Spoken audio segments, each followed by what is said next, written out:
The rain tapped against the hospital window when my daughter slipped out of bed and walked straight into a stranger's room.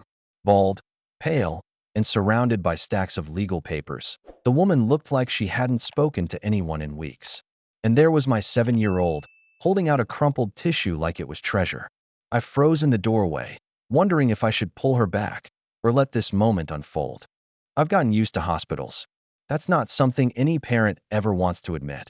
But when your little girl has breathing issues, you learn to navigate fluorescent hallways, the smell of antiseptic, and the endless shuffle of nurses and carts. On this particular night, after 6 hours in the ER, Melody and I were finally assigned a room. She was exhausted, her small body weighed down from treatments, but her eyes still wandered with that endless curiosity of hers. I was fixing her blanket when she suddenly asked in that direct way only kids can, "Daddy, why doesn't that lady have any hair?" I looked up, confused at first, then noticed the door to the room across from ours was cracked open. Through the dim light, I saw her, a woman, sitting completely still on the edge of her bed, staring out at the rain running down the window. She was bald, her skin pale, her eyes hollow like she'd been staring into nothing for far too long. "She's sick, sweetheart," I whispered, leaning closer to Melody. It wasn't the first time I'd had to explain life's unfair truths to her, though it never got easier. Melody's forehead scrunched the way it always does when she's thinking hard. She looks really, really sad. Maybe she needs a friend. Before I could even react, before I could think of a way to stop her, Melody was climbing out of bed. She grabbed the crumpled tissue I'd given her earlier for her runny nose and padded barefoot across the cold floor. "Melody," I hissed, moving to stand up, but something in me froze. Maybe it was exhaustion, maybe it was instinct, but I stayed put, watching her tiny figure walk straight into that stranger's room. From the doorway, I heard her small voice ring clear. "Here. You look like you've been crying. My daddy says it's okay to cry, but you need a tissue so your face doesn't get all sticky." I wanted the ground to swallow me whole. My little girl had just barged into someone's room, someone who clearly didn't want company. I rushed over, words tumbling out of my mouth. "I'm so sorry." She's very direct. "Melody, come back here, we shouldn't bother." But the woman lifted her head. Her voice came out raspy, barely above a whisper, as if it hadn't been used in days. "No, please. Don't make her leave." She reached out, and with trembling fingers, she accepted the wrinkled tissue as if Melody had handed her something priceless. Her eyes softened in a way I wasn't expecting. "She's wonderful. I haven't had a visitor in days." For a second, I just stood there, caught off guard. The woman didn't look like most patients I'd seen over the years. She was maybe late 30s, wearing expensive silk pajamas that didn't fit the sterile surroundings of the hospital. Papers and folders were scattered on her bed tray, some of them business documents, others surgical consent forms. A laptop blinked with what looked like financial reports. My stomach twisted when I saw those medical forms. I knew them too well. I'd stared at similar paperwork 3 years earlier when Rachel, my wife, was fighting for her life. The cold, clinical words. The percentages that decided whether you planned for recovery or planned for goodbye. "How long have you been here?" I asked gently, pulling a chair closer while Melody climbed into my lap, satisfied with her mission. She hesitated, then said, 2 weeks. They say surgery might buy me time, but the odds aren't great. Without it, 3 months. With it, there's a chance something goes wrong." I felt the air shift in my chest. I remembered Rachel saying almost the same thing. I remembered the impossible choice between fear and hope. And suddenly, this woman wasn't just a stranger anymore.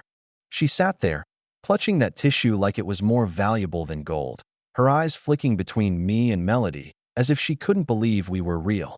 I could see the weight pressing down on her, heavier than anything in the room. She finally spoke, her voice unsteady. "I've been lying here for 2 weeks trying to decide if it's worth it. 3 months, maybe less without surgery. With surgery, there's still a 20% chance I won't make it." I took a slow breath, and before I knew it, the words slipped out. My wife had the same numbers stacked against her. Her head snapped toward me, her gaze sharp now, clinging to the one thing she hadn't had in weeks, someone who understood. "Rachel," I said quietly, adjusting Melody's blanket as she leaned against me. "She took the surgery because she told me 20% fear wasn't worth losing 80% hope. We got 2 more years with her. 2 years of pancakes, birthday candles, bedtime stories. She said it was worth every second. The woman studied me as though I'd just spoken a language she hadn't heard before. Her expensive silk pajamas, the scattered contracts and reports on her bed tray, all of it clashed with the emptiness written across her face. She looked at me, at my daughter curled in my lap in her secondhand clothes, and her expression softened. "I don't have anyone to share pancakes with," she said finally. The confession came out raw, almost like it surprised her. No family, no partner. I spent so long building a company that I forgot to build a life. When I'm gone, everything I own is going to charity. My assistant already has the instructions. Before I could respond, Melody popped up, wide-eyed and serious. "You don't have anybody? That's so sad. Daddy, can she be our friend?" I looked down at my little girl, her earnestness so pure it hurt. Then I looked back at the woman in front of us. She had money, status, power, all the things I didn't. Yet in this moment, she was more alone than anyone I'd ever seen. "You know what, Melody?" I said, my voice steady though I felt something shift deep inside me. "You're right. No one should sit in here alone. If you don't mind," I added, turning to the woman, "we can keep you company while we're here. We'll probably be back for more treatments anyway." Her composure cracked, the strong CEO mask slipping just enough for me to see the fear hiding underneath. She whispered, "You don't even know me. I could be anyone. I know you're scared," I told her. "I know you're facing this alone. And I know no one should have to do that without someone reminding them what they're fighting for." She looked between me and Melody, her lips parting like she wanted to say something but couldn't. Then Melody broke the silence in her blunt, childlike way. "What's your name?" The woman blinked, almost startled. "Vivian," she said finally, her voice softer than before, like the name itself felt strange spoken in this room. "That's a pretty name," Melody said with full authority. She pointed to herself. "I'm Melody. This is my daddy, Daniel. He takes care of everybody." For the first time that night, Vivian's shoulders eased just a little. And instead of retreating back to our assigned room, we stayed. Melody colored pictures with her crayons, and I found myself telling Vivian about my job at the elementary school, about the kids who drove me crazy and kept me going all at once. She even laughed, just barely, but enough to let me know something in her had shifted. It was the beginning of something I couldn't quite name then, but I knew one thing for sure. This woman, sitting in a hospital bed surrounded by contracts and surgical forms, wasn't meant to face it all alone. The next few days blurred together, the kind of days that feel heavy and slow when you're living them, but later seem to vanish all at once.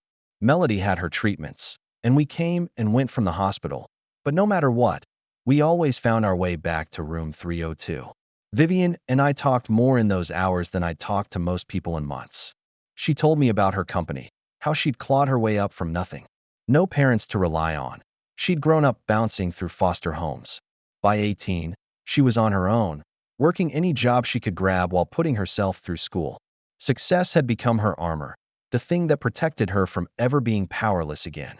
But now, sitting in that bed surrounded by charts and reports, she admitted she couldn't remember the last time she'd taken a real day off. "Christmas, maybe," she said one night, her gaze fixed on the ceiling. But even then, I answered emails between dinner and dessert. I shook my head, not judging, just recognizing myself in her words. After Rachel passed, I did the same. I worked nonstop, anything to keep from thinking too much. But eventually, I realized busy doesn't mean alive. You need someone to be busy for, or else it's just noise. Her silence stretched, and I could see the battle playing out behind her eyes. Fear pulling one way, emptiness pulling the other. Then came the question that hung heavier than any I'd heard. "Why are you doing this, Daniel? Why do you care what happens to me?"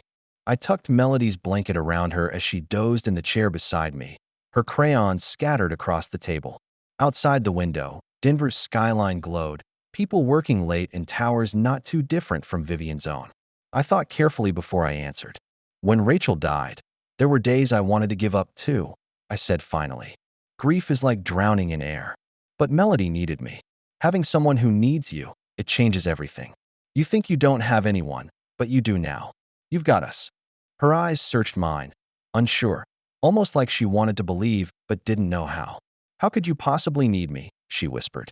"I'm just a stranger taking up space in your life." I leaned forward, steady in my words. Because Melody sees you fighting and learns that being afraid doesn't mean giving up. Because I see you choosing hope, even when you're terrified, and it reminds me what real courage looks like. And because family isn't always blood. Sometimes it's the people who show up. Vivian looked away quickly, blinking hard. The walls she'd built her whole life, the ones made of ambition, meetings, and titles, were starting to crack. 2 days later, she signed the surgical consent papers. The morning of the surgery, Melody insisted on coming with me before dawn. In her small hands, she carried her most prized possession, a worn-out stuffed unicorn named Sparkles. That toy had been with her through every hospital stay, every bad night since Rachel died. Melody held it up with all the seriousness of a knight presenting a sword. "She's magic," Melody told Vivian.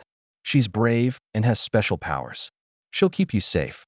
Vivian took the unicorn with trembling hands. Not trembling from fear of the surgery, I realized, but from the weight of receiving something so precious. "Thank you, baby," she whispered. "I'll take very good care of her." I reached out, placing my calloused hand over hers. Her skin was cold, fragile in a way that scared me, but I spoke with all the certainty I had. "We'll be right here when you wake up. You're not alone anymore, Vivian. Not now, not ever again." As they wheeled her away, she clutched Sparkles tight to her chest. And for the first time since we'd met, she didn't look like a CEO or a woman with months to live. She just looked like someone who'd finally found a reason to fight. The surgery lasted 11 hours. I didn't move from the waiting room once. Nurses came by, suggesting I stretch my legs or grab something to eat, but I couldn't. Melody stretched out across 3 chairs, Sparkle's smaller twin clutched in her arms, her chest rising and falling with the easy rhythm of sleep. I just sat there, staring at the doors, holding on to the thought that if I kept watching, somehow the outcome would bend our way. Halfway through, Vivian's assistant showed up. A well-dressed man named Gregory, surprised to see us there. "She said she didn't have family," he muttered as he sat down. "She does now," I told him without looking away from those doors. When the surgeon finally walked out, mask dangling, his face tired but smiling, I swear my knees almost gave out. "Complete success," he announced. "We got everything. The recovery will be long, but she's going to be fine." I broke then. Not in anger, not in grief, but in relief. Tears I'd been holding back for days just spilled out. Gregory stared at me like I was some puzzle he couldn't solve, but I didn't care. Vivian wasn't just a stranger anymore. Somewhere along the way, she had become family, and the thought of losing her had been unbearable.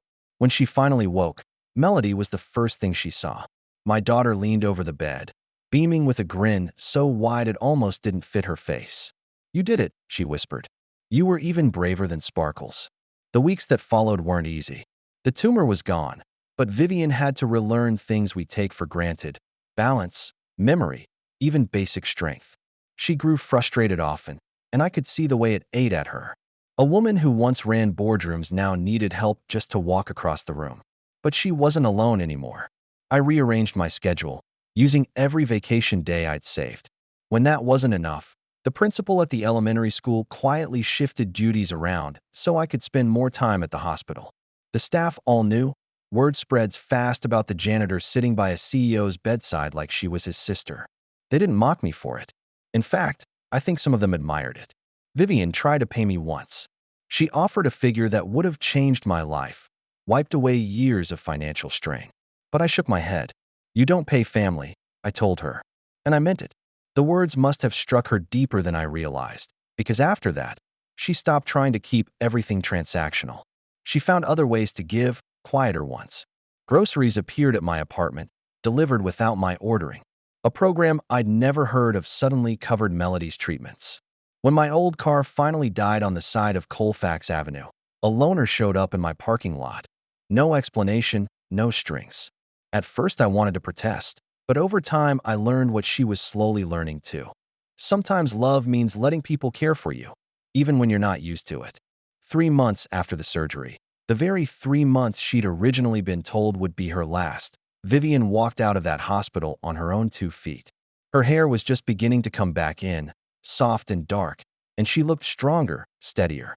But what struck me most was the way she smiled when she saw us waiting at the entrance.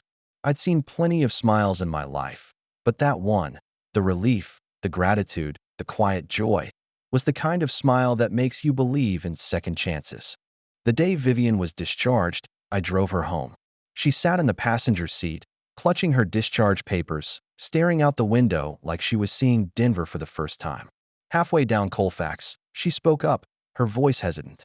"I need to tell you something," she said, her fingers twisting the edge of the folder. "I made a decision while I was recovering. I hope you won't think I'm being too forward."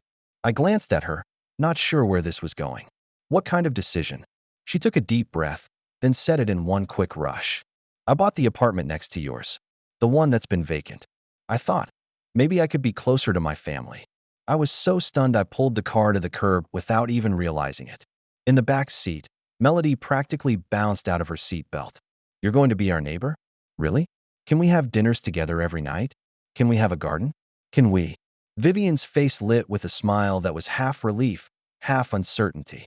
"Only if that's okay," she said softly. "I know it might seem sudden, but these past months have shown me where I belong. And it isn't in some penthouse downtown. It's with you too." For a man who'd been holding everything together for so long, I felt something inside me finally loosen. "Yeah," I said, smiling in spite of myself. "It's more than okay." From then on, the walls between our apartments hardly mattered. Vivian burned more than a few meals in her kitchen before finally mastering Melody's favorite macaroni and cheese.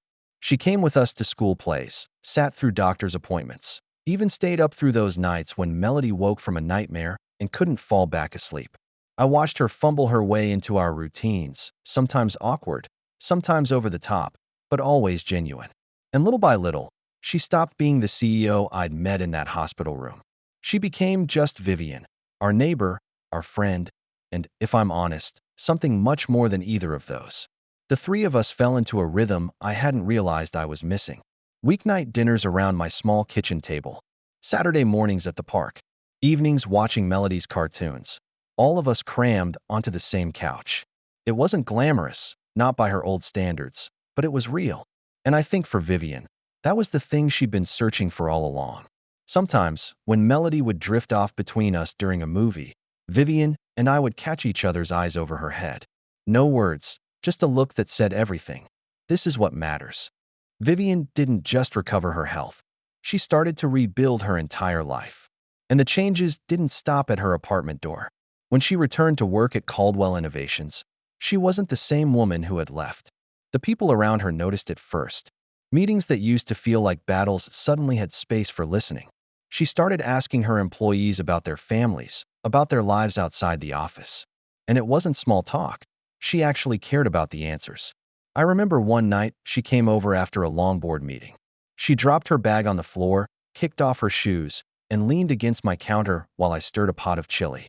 "Daniel," she said, shaking her head in disbelief. "I used to think success meant market share and profits. But today I told the board that business means nothing if we forget we're in the business of supporting people's lives." I smirked, handing her a spoon. "About time you figured that out." She rolled her eyes, but she was smiling. Within months, Caldwell Innovations rolled out new healthcare programs, extended family leave, and even a fund specifically for single parents facing medical crises. Vivian had sat in that hospital room long enough to know what it feels like when impossible choices are shoved into your lap. She made sure fewer families would ever have to go through that alone. I was proud of her, more than I could say.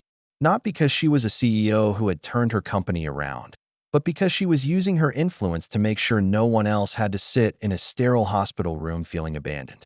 The shift in her didn't just show up in boardrooms. It showed up in how she moved through life. She laughed easier. She didn't keep her phone glued to her hand.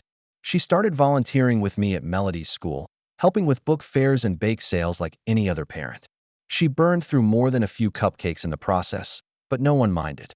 Seeing Vivian Caldwell in an apron with flour on her face was enough to make anyone smile. The moment it hit me just how far she'd come was at a charity gala a year after her surgery. She was the guest of honor, standing at the podium in front of Denver's wealthiest and most powerful. And yet, when she spoke, she didn't talk about profit margins or product launches. She looked straight at me and Melody sitting in the front row and said, "A year ago, I was lying in a hospital bed preparing to die alone. Then a single father and his little girl changed everything. They taught me that wealth isn't measured in dollars, but in the people who show up, when you're at your lowest. The room went silent, every pair of eyes fixed on her. But in that moment, she wasn't talking to them. She was talking to us. I felt tears sting my eyes, and when I looked at Melody, she was grinning so wide I thought her face might split. Vivian's words weren't rehearsed or polished. They were raw, real, and completely hers. And as the applause thundered around us, I realized that the woman I'd first met staring blankly out of a hospital window had found her voice again. By the time another year had passed, the three of us were so tangled together in daily life that it was hard to remember a time when Vivian hadn't been part of it. At first, I told myself she was just a neighbor, then a friend, then family in everything but name. But somewhere along the way, friendship deepened into something I hadn't expected and honestly hadn't thought I deserved again. It crept up quietly. It wasn't fireworks or some dramatic confession. It was the way she'd laugh when Melody told a joke that made no sense. The way she'd bring over a casserole she'd ruined and still sit at the table to eat it anyway. The way her hand would brush mine when we both reached for the popcorn bowl during movie night, and neither of us moved it away. I didn't even realize how obvious it had become until Melody asked one morning over cereal, "Daddy, are you going to marry Aunt Vivy someday?" I choked on my coffee, sputtering like an idiot, but Vivian just smiled, not denying it. That smile told me more than words ever could. When the day finally came, it wasn't some flashy, picture-perfect production. We had a small ceremony in the courtyard of our apartment complex. Twinkling lights hung from the oak trees, and Melody took her role as both flower girl and ring bearer dead serious. She made sure every petal landed exactly where it should. Vivian stood across from me in a simple white dress, her hair full and dark again, her eyes steady on mine. When it was time for vows, she spoke with the same honesty that had changed her company, her life, and mine. "Daniel, you gave me life when I was ready to let go. You gave me love when I thought I'd forgotten what it felt like. And you and Melody gave me a family when I believed I'd missed my chance. Every day I wake up grateful for that brain tumor because without it, I never would have found you." I could barely speak through the lump in my throat, but I managed. "Vivian, you showed us that miracles don't always look like we expect. You taught Melody that strength isn't about never falling. It's about choosing to get back up. You taught me that love doesn't end with loss. It multiplies when you open your heart. I swear Rachel had a hand in this. I think she sent you to us because she knew we needed each other." Gregory, who had become more than an assistant, really a part of our extended family, stood beside me as best man. I saw his eyes glisten when Vivian slid the ring on my finger. When the officiant pronounced us husband and wife, Melody squealed so loudly it echoed across the courtyard. She threw the rest of her petals into the air, showering us in color as Vivian and I kissed for the first time as a married couple. The reception wasn't extravagant, but it was perfect. We held it in the community room of our apartment building, decorated with strings of lights and paper flowers Melody had helped make. We ate homemade food, including Vivian's hard-won mac and cheese recipe, and laughed until our sides hurt. Later that night, as the three of us danced in that little room with music playing from someone's phone, I realized something. I'd once thought my life had ended the day Rachel passed. But here I was, holding my new wife, watching my daughter spin in circles with flower petals still tangled in her hair. Life hadn't ended, it had just shifted. And somehow, against all odds, it had given me another chance. 2 years after that first night in room 302, our lives looked nothing like I could have imagined. Vivian's hair had grown back full and thick. Melody was stronger, healthier, running across the park without a wheeze. And I'd finished my degree in social work, determined to help families like ours who had been caught between grief, bills, and impossible choices. We built a life together that wasn't flashy or perfect, but it was steady. Every school play, Vivian was there in the front row. Every doctor's appointment, she held Melody's hand. Every late night when I dragged myself in from class, she had coffee waiting. The woman who once lived by quarterly reports now measured her days by small things, like the number of laughs at our dinner table or the crayon drawings taped to our fridge. But she didn't stop there. Caldwell Innovations continued to change under her leadership. She pushed through healthcare reforms and support programs, telling her board flat out, "Business success means nothing if we forget the people keeping this place alive." And because of her, dozens of single parents had help they'd never have had otherwise. Still, No matter what headlines or galas she stood at, Vivian never forgot where it started. Sometimes we'd go back to Mercy General, down the hall to room 302. The plaque outside the door read, "In honor of chosen family and the healing power of showing up." She'd stand there quietly, hand in mine, tears in her eyes, remembering how close she'd come to facing it all alone. Melody never let it get too heavy. She'd squeeze our hands and grin, saying the words that had become our family motto. Sometimes the best families are the ones you choose. And every time, Vivian and I would answer together, right, right. Looking back, I realize it wasn't one big moment that changed everything. It was a tissue handed from a child's hand to a stranger who thought her world was over. It was small dinners around my scratched-up kitchen table. It was letting down walls, one brick at a time, until love had space to grow. I used to think my story ended with Rachel, that the best parts of my life had already passed me by. But I was wrong. Life doesn't end when you lose. It bends, it shifts, it surprises you. And if you're lucky, it gives you one more chance. Sometimes, love doesn't look like what you planned. Sometimes, it walks into your life in a hospital room at the moment you least expect. And if you're smart enough, or maybe just desperate enough, to hold on, it stays. That's what Vivian gave me. That's what Melody gave both of us. And that's what I carry every single day. The quiet, certain knowledge that family isn't just who you're born with. It's who shows up, sits beside you when you're afraid, and refuses to let you go through it alone.